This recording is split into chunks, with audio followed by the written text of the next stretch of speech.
The past 2 weeks of my life have been insane. Well, honestly, the past year has been crazy. But the past 2 weeks have been extra special. My family and I take COVID really seriously. My niece is a type 1 diabetic, and we have a plethora of other health concerns in my family. When COVID first hit, my girls and I were in a transition period. My ex and I had just separated not too long before, and I was seeing out the lease to our townhouse.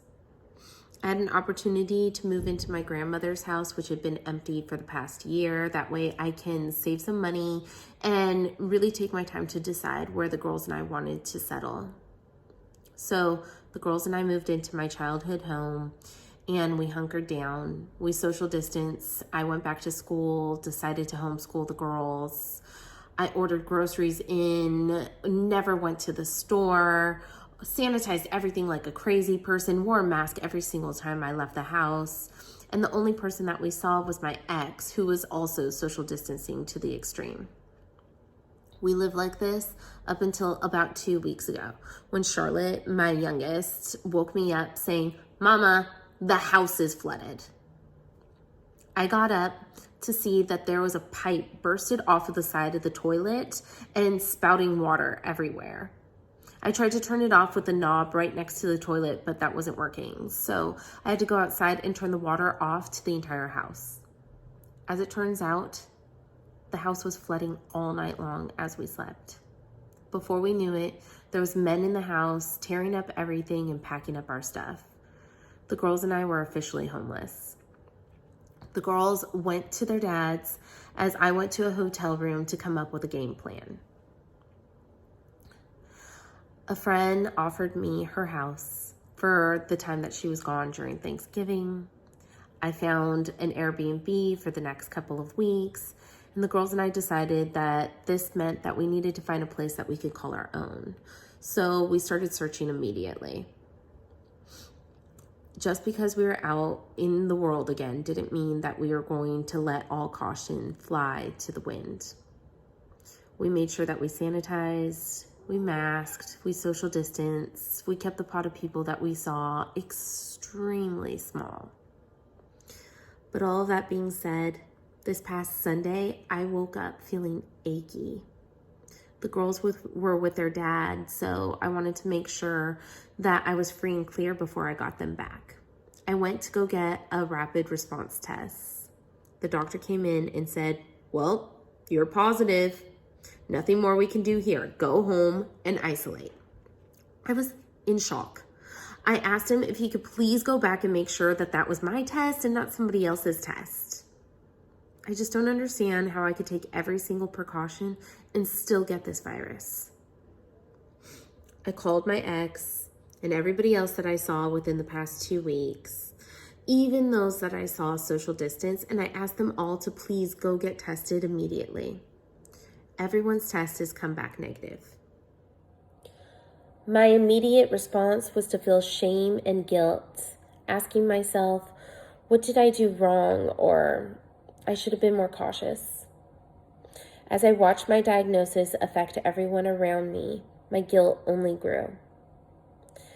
The fear that my children are experiencing breaks my heart. Everyone around me is scared, and for good reason. Christmas plans are being canceled, and everyone is isolated. During the past couple of days, as I watch my situation unravel, there are a few important things that I've learned. First, being diagnosed with COVID puts things into perspective. When you instantly see your life undo and the emotion on your loved ones' faces, it makes you reconsider your priorities. No, this virus might not kill me, but was it worth scaring the crap out of my kids or seeing other parents having to tell their kids? Is it worth having to tell your best friend who already lost a loved one to COVID that she has to worry about you too? This goes beyond just an illness. It creates distress and a hardship for everyone else who might need to isolate from their families or from work. I feel like many of us fail to think beyond ourselves. I hear comments like, I don't have pre-existing conditions and kids don't get that sick. But it's not just about the person that's diagnosed. Yes, great. You should be fine. But how is your diagnosis going to affect everyone around you and then everyone around them? Which brings me to my next point. We are all in this together. This isn't a situation of every man for himself. Like I said before, a single diagnosis affects an exponential amount of people. If you get diagnosed, it won't just affect you and your family. It'll affect everyone that you've come into contact with for the past 2 weeks, and then everyone that they came in contact with, and so on. Even if you're still the only one out of all of those people who is actually diagnosed, those people are still isolating. They're staying away from loved ones, and they're canceling life plans. We need to start considering how we want to show up for all of those people in our lives. If you are here to only watch out for yourself, then great, do that. Go get a cabin and be by yourself. But for everyone else, we are a team. I got your back. You have to have mine. I did not wear my mask just for myself. I wore it for you and for your loved ones too, so that you don't have to see the same fear and look in your children's eyes that I did when I had to FaceTime my babies and tell them that they wouldn't see me for 2 weeks. I wouldn't wish that on anyone. The sad thing is I probably got this from somebody who doesn't have my back. A passerby who thought that wearing a mask was just too uncomfortable or all of this was a hoax. I'm here to tell you that it's not. And that attitude is what's making it worse. Lastly, some things are just out of our control. I'm a person that is not careless, and that's something that I had to remind myself of often the past few days. I told my sister that I'm diagnosing myself with a new manifestation I like to call internalized COVID shame. The society that we live in falls victim to the blame game way too often. We jump at any chance that we get to point our finger or say, "I told you so." We pass judgment on others, and because of that, we judge ourselves the harshest. The number one question I get is, "Where did you get it from?" And my answer is, I don't know. Does it matter? Let's just consider it Immaculate Conception. Some things are just out of our control, and no matter what we do, we can't prevent them. Let's take focus away from wanting to shame and blame, and rather put it back on supporting one another during a time where support is most needed.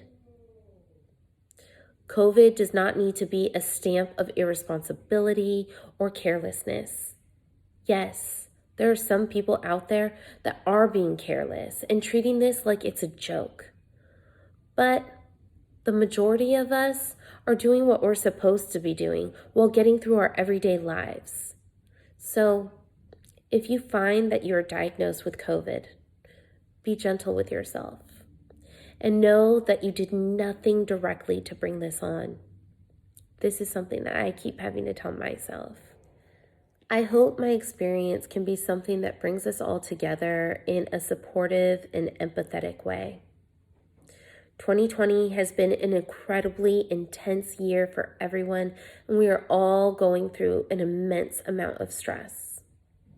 So, what better time than now, during the holidays, is there for us to take the time to reflect on our values, give thanks for those around us, and celebrate the strength within each and every one of us while reaching across the table and remembering that we're all in this together.